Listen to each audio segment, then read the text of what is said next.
All right, so I'm doing a live video here. It's semi-live.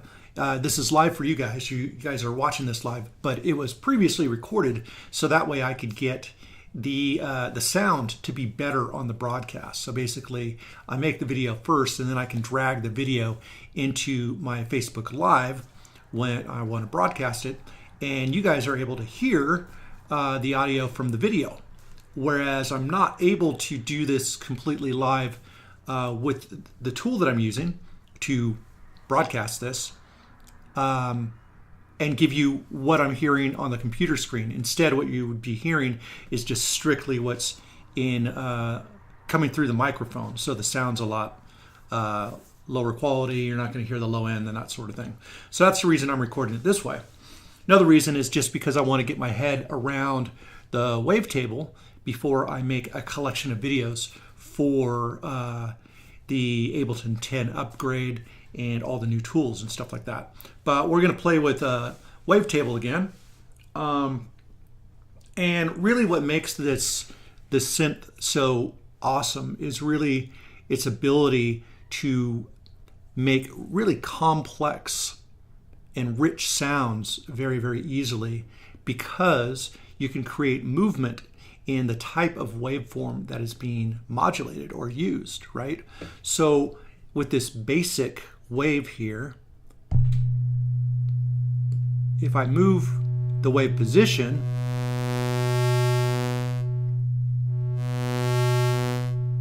it changes the tone, right?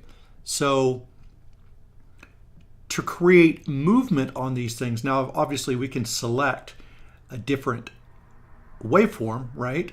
Where we want it placed.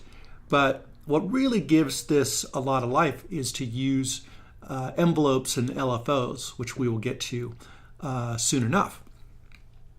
But what I wanted to do is just kind of start and tell you kind of what is going on with this. So obviously we can open this up and really get a better display, right? And we'll definitely do that. But I just want to show you everything down here inside so you know how to navigate. So the first thing we've got is a sub oscillator. So this adds a sub, an octave or 2 octaves below the note that you're playing. And that can add quite a bit to a sound. So if you're playing a higher note, right? If I turn on the sub, you're able to hear that sub below, that's 1 octave below, or even lower, 2 octaves below. And you probably need headphones to hear that, but it's like a lower subtone. And then with the tone knob, you can add kind of more harmonics.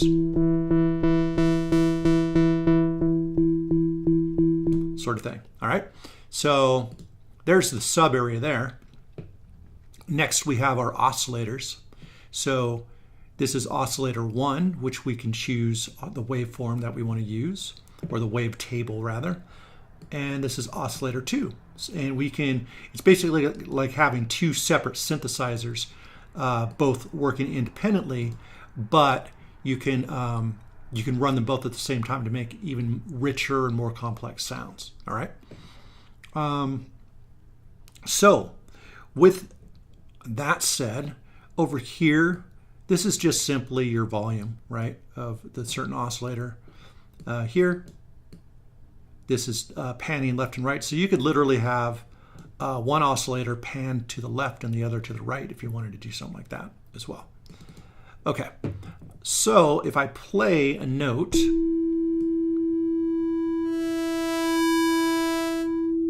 once again, you're noticing me going from low to high. And hopefully I can help you guys do that, March. I don't know what that just was. Anyway, hopefully that doesn't come back. So the next thing is we can listen to some of the sounds that are available, right? So we've got basics, collection, complex, distortion, filter, format, all these different things. And all we got to do is just kind of scroll through, and we can, as you can see, we can go through a load of different shapes.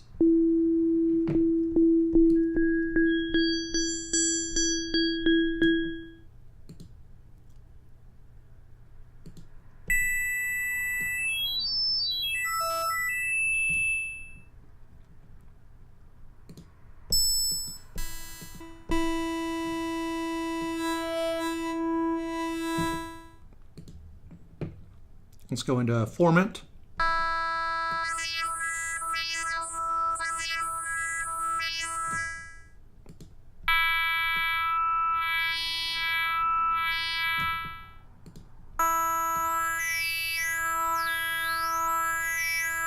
All right, so anyway, this is where you are going to pick your basic waveforms, and then you can move from there.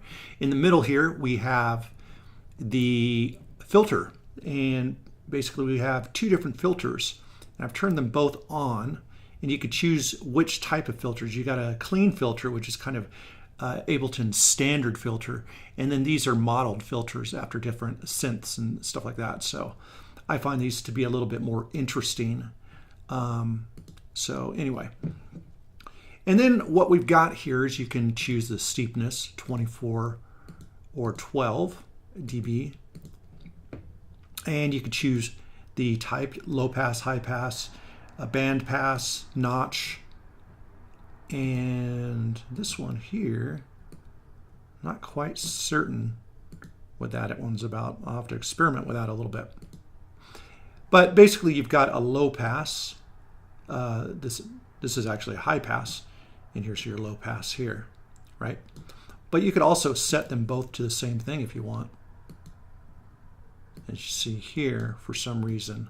But one's going to kind of cancel the other out. But you can probably do some interesting things with it, all right? But by default, this is going to work the easiest, all right?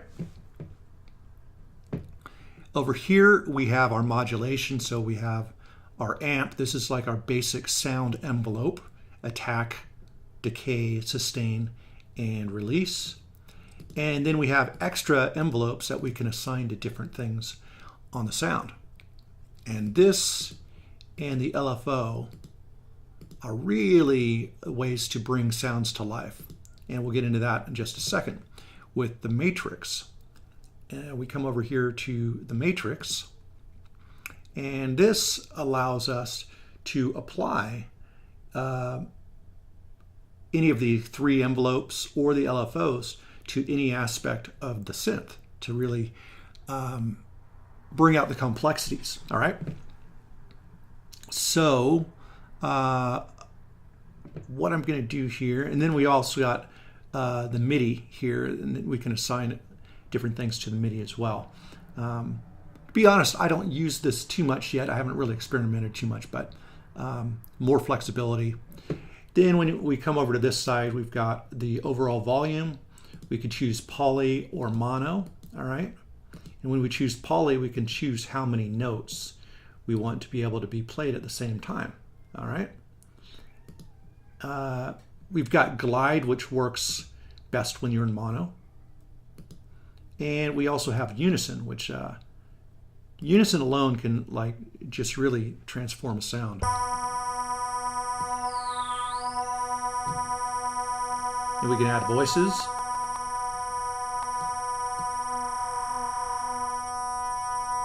This is before, after, and we have different types of unison as well.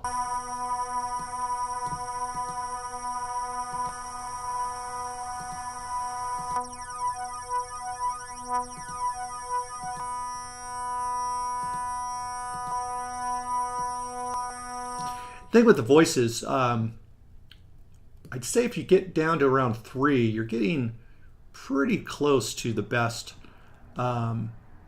without using too much CPU. This can actually run your CPU pretty hot, so be careful with this, or at least keep an eye on it. And also with your poly, be careful with this. You might want to go to just 4 or 5 instead of 8. So now what I'm going to do here, and this right here is just the amount of the unison, all right? So what I'm going to do now is just open this up, and then we'll get some movement in the sound, and then we can experiment a little more. So the first thing that I'm going to do is I'm going to come here, and by clicking on this, it adds or shows where it's at in the matrix here. So now I can have the envelope control this if I want. So when I hit it, like that, I could have any of these envelopes do the same thing.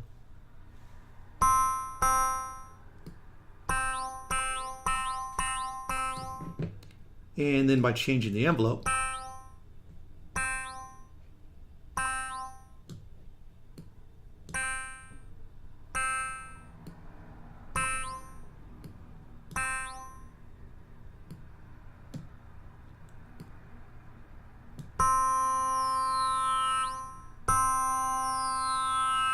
so as you can see, it's kind of going low to high sort of thing. All right.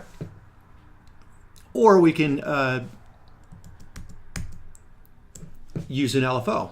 And LFOs tend to be the better way to go, a little more flexibility. So what I'm going to do here is just set the LFO to 100% so that we're using this first LFO. So this is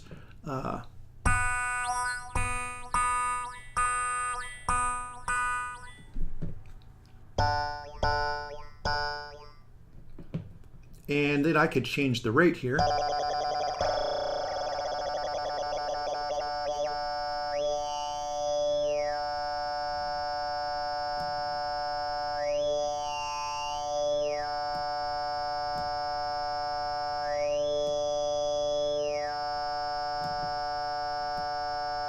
And we can change the starting point too over here.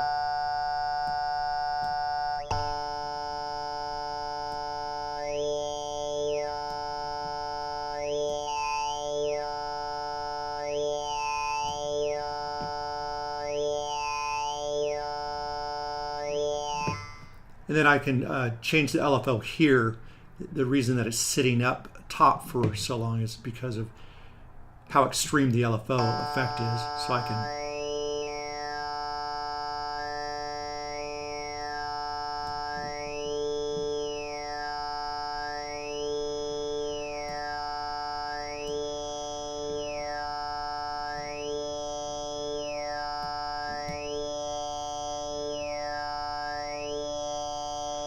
like so. So this gives your sound some movement here, right? And there's other ways that you can create movement as well. You could actually add some FM synthesis in here as well. So if we go over just to FM, I'll just show you kind of the different sounds that we can create.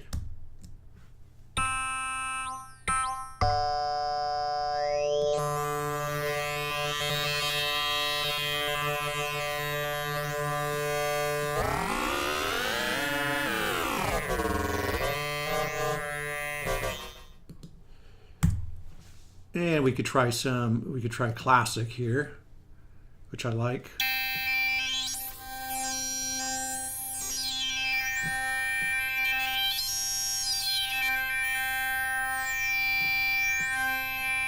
So let's have a little bit of fun with this. We could also, I'll show you modern here as well.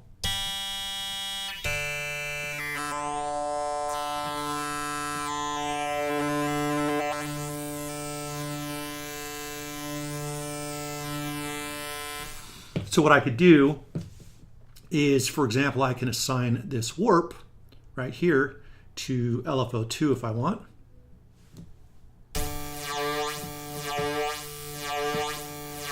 And now this rate affects that.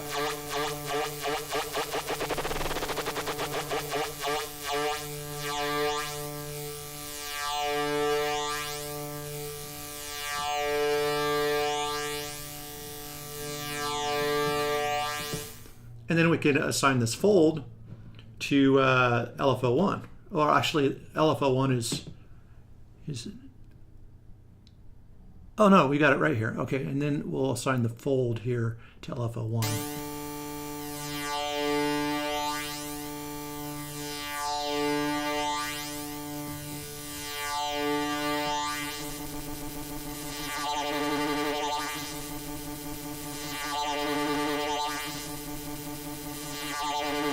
So now we've got 3 different modulations going on really, really easily. And we could also add like a pitch envelope here. So let's just play with that. We'll do that on envelope 3 here. We'll turn this up a little bit.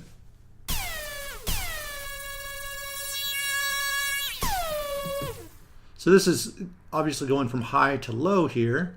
So I can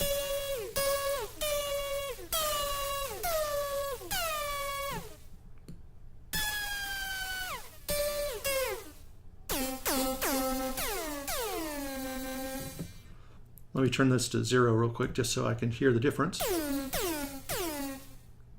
Oh, wrong one.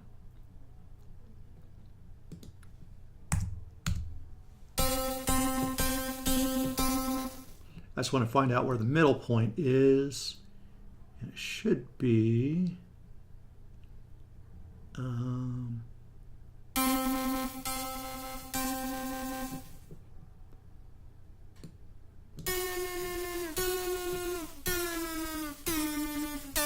so you could kind of give a click to the beginning or a bend or what have you.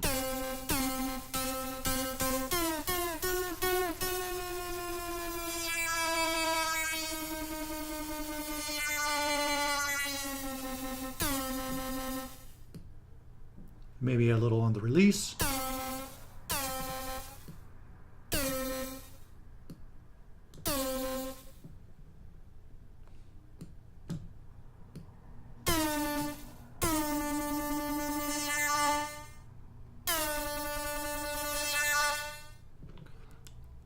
I got to extend the actual sound here.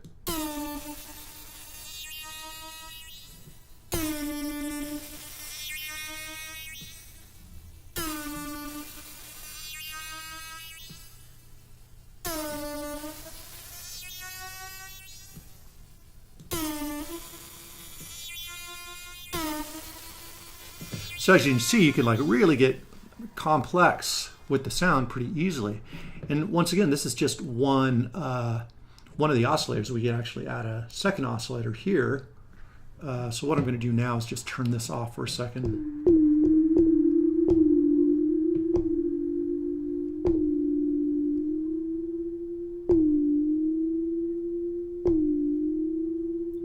That's kind of an interesting sound just by itself.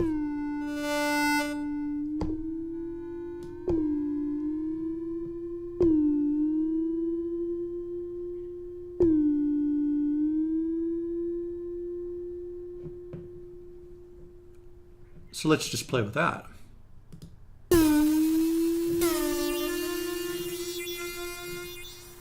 I can turn this down so we...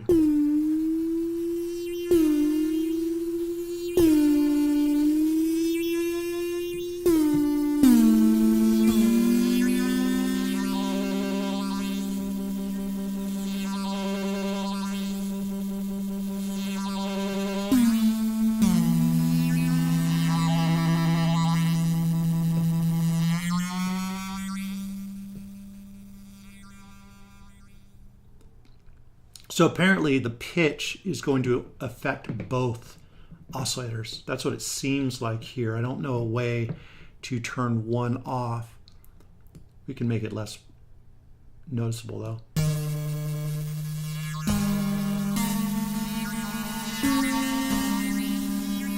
And that just sounds more like a tape flutter, if you will. Let's go to like 0.5.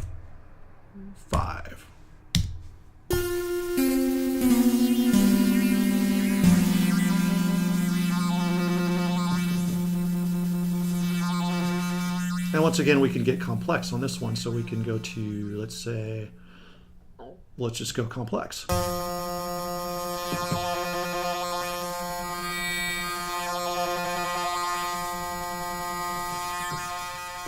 And we could go ahead and assign that to, let's say, LFO 2.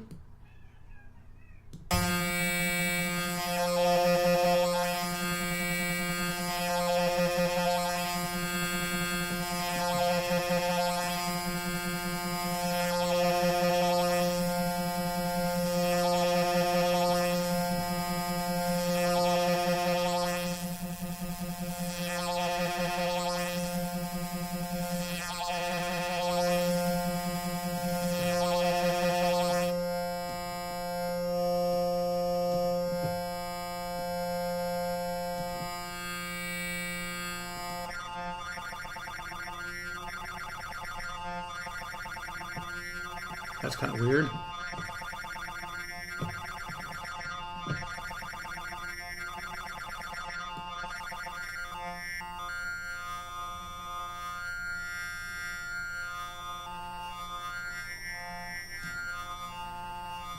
There we go.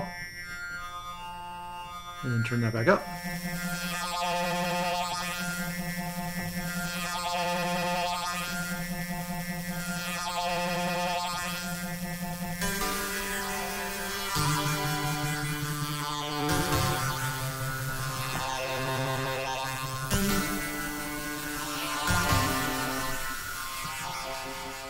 There we go. So, and we've got the unison on, but it's not actually officially on because the amount's so low, so we can add some unison to the whole sound as well.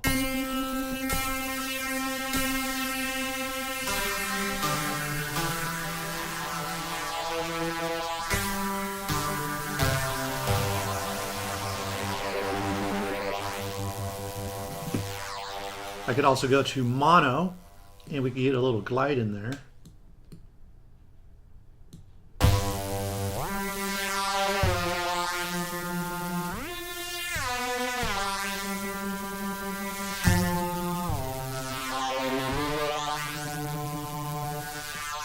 And a little faster.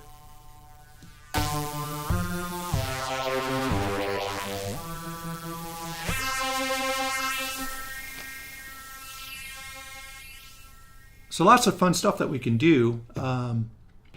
So essentially the amp is going to control both sounds at the same time. So you can't do a different amp for each one, but what you can do is you can assign a second envelope to do other things on one or the other. So that is some of the cool stuff in Wavetable. So I think this is it for the video. I just wanted to experiment and have you guys check out what it's capable of doing. And now I'm going to end the video, and I will, if you have any questions, I'll be happy to answer any, or we can conclude the live stream. So I hope this helps you guys. Take care.